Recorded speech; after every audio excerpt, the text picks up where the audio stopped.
तो सकल भुवन मध्ये निर्धरास्ते धन्या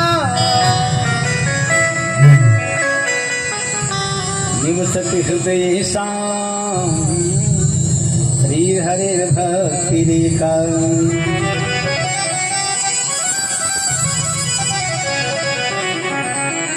हरिरपि निजलोकं सर्वथा तो विहाय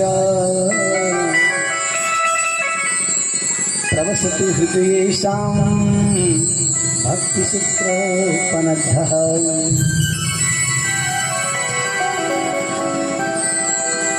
भगवान को यदि बांधना हो तो भक्ति रूपी सूत्र में बांधो।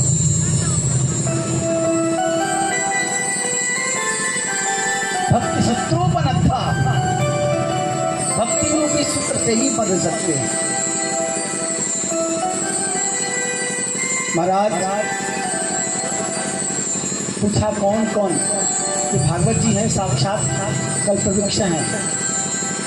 तो इनके सामने कल्पवृक्ष के नीचे व्यक्ति यदि खड़े होकर कह दे कि हमें ये वस्तु की आकांक्षा है, ये वस्तु हमें चाहिए ही चाहिए, तो कल्पवृक्ष के नीचे वो वस्तु उपस्थित हो जाता है। तो क्या जब इसे कल्पवृक्ष कह रहे हैं तो हमारी कामनाएं पूरी हो सकती हैं? हाँ, यदि आपकी फैक्ट्री नहीं चलती हो तो भागवत जी के सामने आप एक बार हृदय से मांग के तो देखो, आपकी फैक्ट्री चलने लगेगी। आपका कारोबार ठप हो गया हो, एक बार कथा पंडाल में आकर के हृदय से कह दो कि हम बड़े ही दुखी हैं, हमारे जीविका का साधन धूमिल होते जा रहा है, प्रभु हम आपकी शरण में हैं, हमें मार्ग दर्शाओ, हम पे अनुग्रह करते हुए। महाराज यदि आपके घर में आपताप संताप हो, दिन प्रतिदिन व्यक्ति कमाता हो और उस पैसे का कोई ठाव ठिकाना ना हो, घर में सह बरकत न मिलती हो कमाने का, एक बार हृदय से भागवत जी के सामने मांग के तो देखो। आप जो भी पाएंगे, जो भी कमाएंगे, उसी में संतुष्ट रहेंगे और आपकी प्रगति निश्चित प्रारंभ हो जाएगी। ऐसा है कल्पवृक्ष रूपी भागवत। महाराज पूछा कि महाराज आपने तो अनेक प्रकार बताए, भक्ति, ज्ञान, वैराग्य की,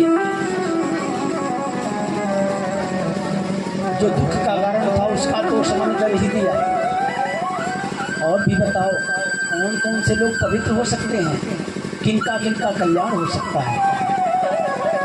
पूछा के विशुद्धन्ति वदन्तु मह्यं, कौन कौन शुद्ध हो सकते हैं। सप्ताह यज्ञेन कथामयेन कृपालुभिर्लोकहृतं विचार्य प्रकल्पितः कोऽपि नवीन मार्गः। अब आप हमें ये बताओ,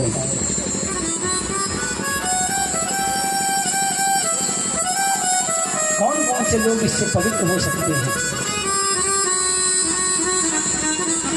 महाराज ने कहा देखो आपने प्रश्न ही गलत कर दिया। भला भागवत जी के श्रवण करने मात्र से कोई ऐसे प्राणी हैं जिनके आपताप संताप दूर न हो जाए? कोई पापात्मा बच भी सकता है क्या? कहा ऐसे ऐसे प्राणी कर सकते हैं जे मानवा पापतस्तु सर्वदा सदा दुराचार गरता दिमागगा क्रोधाग्निदग्धा कुटिलाशकालिनः वज्रेण कलौ पुनन्ति ते।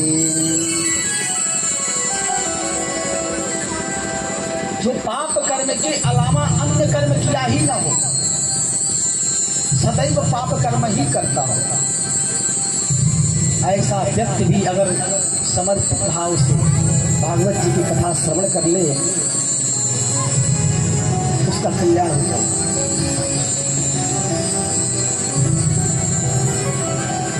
ये मानवा पाप कृतस्तु सर्वदा सदा दुराचार्यरता विमांगला क्रोधाविदग्धा कुटिलाश्च कामिनः, जो क्रोध रूपी अग्नि में सदैव संतप्त रहता हो। एक बात बताऊं,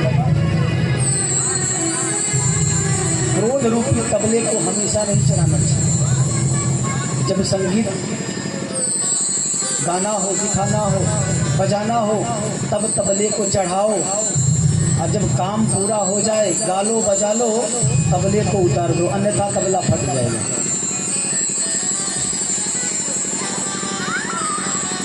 एक बात बताऊं, एक दृष्टांत हमें याद आ रहा है। महाराज एक बार रामलीला हो रही थी, और रामलीला में जो राम थे वो रामलीला के मालिक थे, और जो रावण थे वो रामलीला के में नौकरी करते थे, रावण बनते थे। रावण का तनख्वाह बहुत दिन से बाकी था।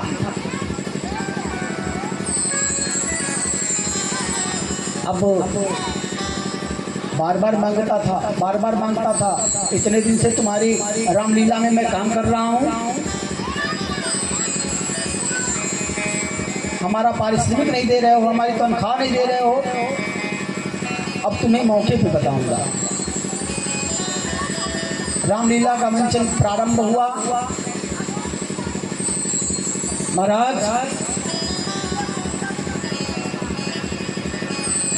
राम जी बार बार बाण मारते थे रावण को। रावण कहता था, जब तक मेरी तनख्वाह नहीं दोगे तब तक मैं मरूंगा ही नहीं। राम जी बार बार पूछते हैं, अरे मरता क्यों नहीं, मर। अरे यहाँ मरने का एक्टिंग करना है, हम बाण मार रहे हैं। बोला ना, जब तक हमारी तनख्वाह नहीं दोगे तब तक हम मरेंगे ही नहीं। अच्छे समय पे अपने क्रोध रूपी तबले को चढ़ाया। तो कहने का भाव, क्रोध को तब जगाओ जब तुम्हें उस क्रोध की आवश्यकता हो। तुझे क्रोधाग्निदग्धा कुटिलाश्च कामिनः सप्ताह यज्ञेन कलौ पुनन्ति ते। ऐसा व्यक्ति भी भागवत जी का यदि सप्ताह विधि से श्रवण कर ले, उसका कल्याण निश्चित है।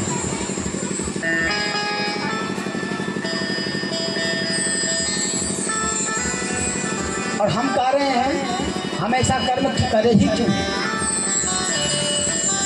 कि कथा एक दर्पण है, एक शीशा है। कथा रूपी दर्पण में हम अपने चेहरे को देखते हैं, जीवन रूपी चेहरे को देखते हैं कि हमारे जीवन रूपी चेहरे पे कितने दाग लगे हैं। और इस दर्पण में, इस शीशे में देख करके अपने चेहरे को दाग को मिटाते हैं। ठीक उसी प्रकार से ये दर्पण साधारण नहीं है, इसमें स्पष्ट दिखाई देता है कि हमारे पूर्वज क्या थे और हम क्या हैं, हमको कैसा करना चाहिए, कैसा रहना चाहिए। ये हमें कथा सिखाती है।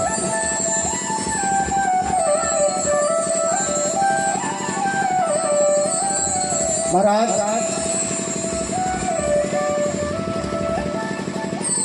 कहा कि कोई प्राणी ऐसा तरह है, भागवत जी की कथा को श्रवण करने के बाद कहा, बिल्कुल मैं एक इतिहास सुनाता हूँ, बड़े ही प्रेम से सुनना। इसे सुनने के पश्चात हमारे जीवन में,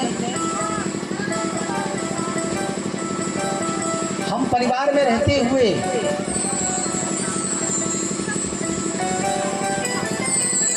परम त्याग स्वरूप योगाचार्य बन के रहते हैं,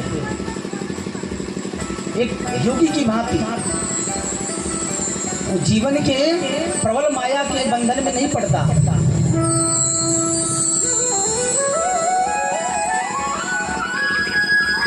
कहा ते कीर्तिष्याम इतिहासं पुरातनम् यस्य श्रवणमात्रेण पापहानि प्रजायते।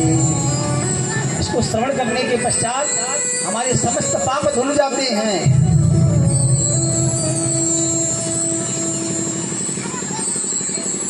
एक आत्मदेव नाम के ब्राह्मण थे, तुंगभद्रा नदी के तट पे, बड़े ही विद्वान थे, लेकिन उनकी कोई संतान न था। उम्र व्यतीत हो रही है, ढल रही है, एक भी बेटा नहीं हुआ। लेकिन संसार में उनकी प्रबल माया जकड़ी हुई है। सांसारिक जो माया है अपने बंधन में जकड़ी हुई है। हमारा बेटा नहीं, हमारे घर कोई वृक्ष नहीं आता, हमारे घर तुलसी का वृक्ष लगाते हैं सूख जाती है, वो है तो वो भी पांच है।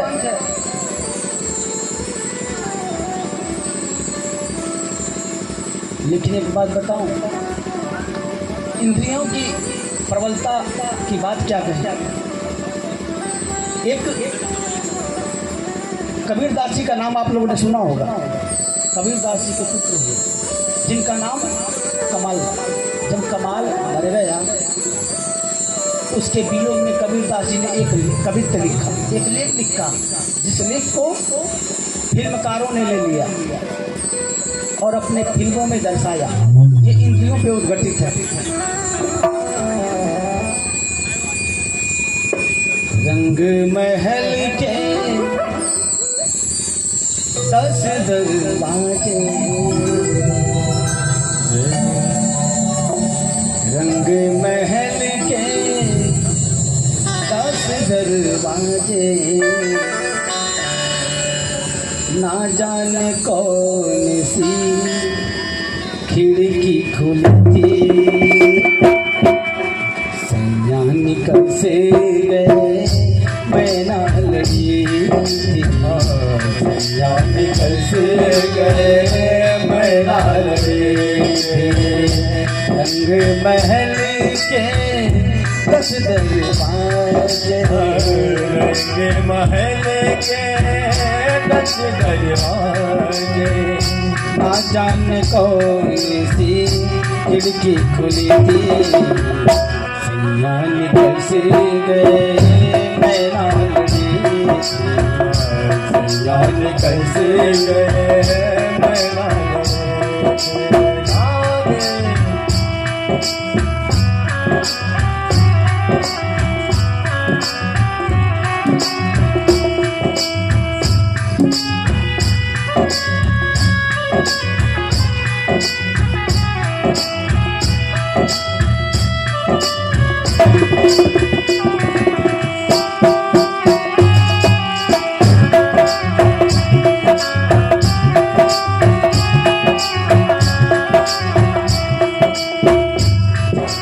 कैसे गए मैना लड़ी थी, सैया कैसे गए मैना लड़ी थी, सर को झुकाए मैं तो चुप के खड़ी थी, सर को झुकाए मैं तो चुप के खड़ी थी, सैया कैसे गए मैना लड़ी थी, सैया कैसे मैना लड़ी। रामायण, पूरी रामायण आप लोगों ने श्रवण किया होगा। पूरी रामायण में 2 पात्र ऐसे हैं जिनके नाम के आगे 10 लगा। एक दशानन और दूसरे दशरथ जी के नाम के आगे 10 लगा है। दशानन के नाम के आगे भी 10 लगा। और ये 10 नंबर की जर्सी सबको नहीं मिलती। 10 नंबर की जर्सी सबको नहीं मिलती है। अपने भारत जो क्रिकेट टीम है इंडिया का, जो भारत का क्रिकेट टीम है, इसमें सचिन तेंदुलकर ने अपने कप्तानी में 10 नंबर की जर्सी पहना था। सचिन तेंदुलकर के अलावा किसी भी क्रिकेटर को 10 नंबर की जर्सी नहीं मिली। और एक है रोनाल्डो,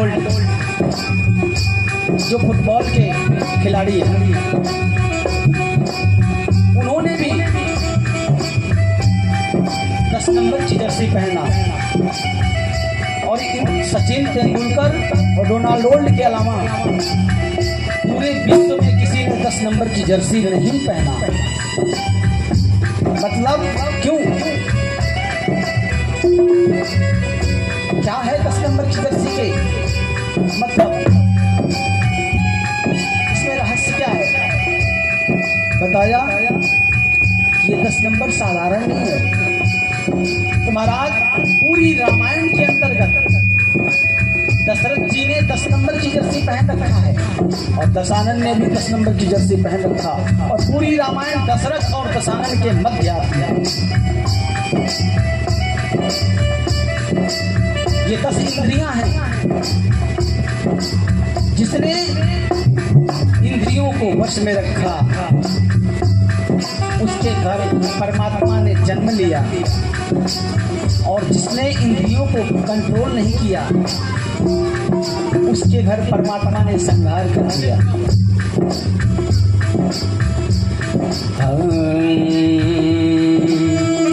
रंग महल के 10 दरवाजे, रंग महल के 10 दरवाजे, ना जाने कौन सी खिड़की खुली थी, जान बच गए मैना लड़ी थी।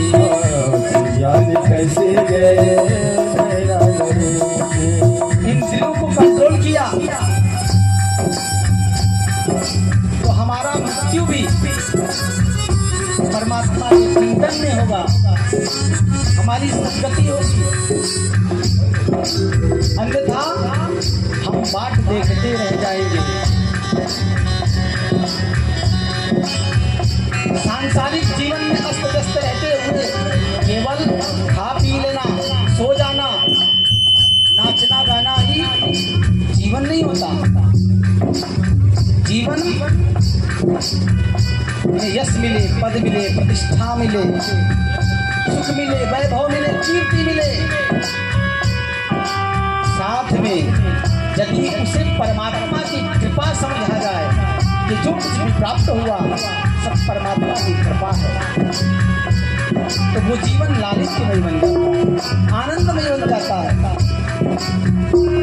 अन्यथा जो ये कहने हैं ये धन है, दौलत है, पद है, प्रतिष्ठा है।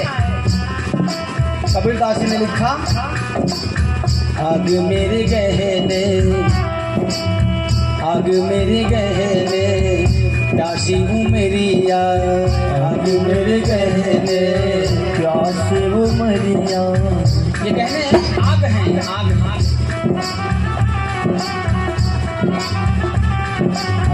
आग मेरे गहने, प्यासी हूँ मेरी यार, आग मेरे गहने, प्यासी हूँ मेरी यार।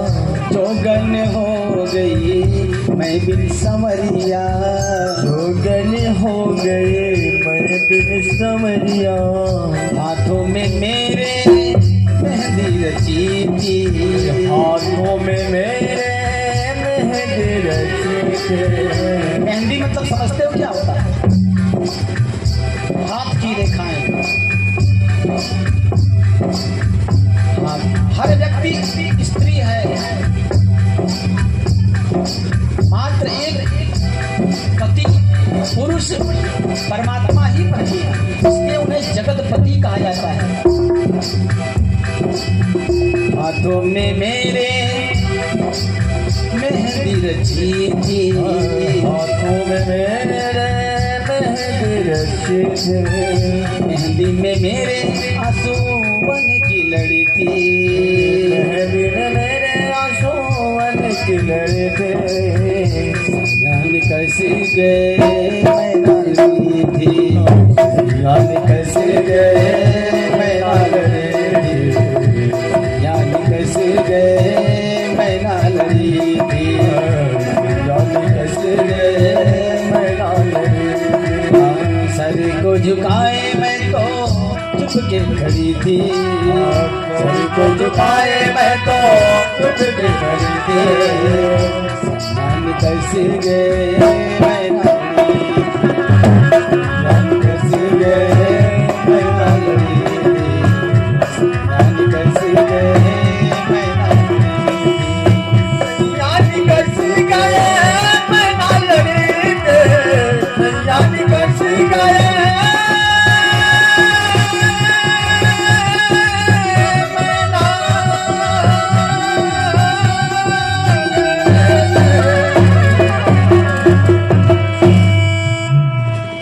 प्रेम सर्वानंद गंध सच्चिदानंद भगवान की जय हो।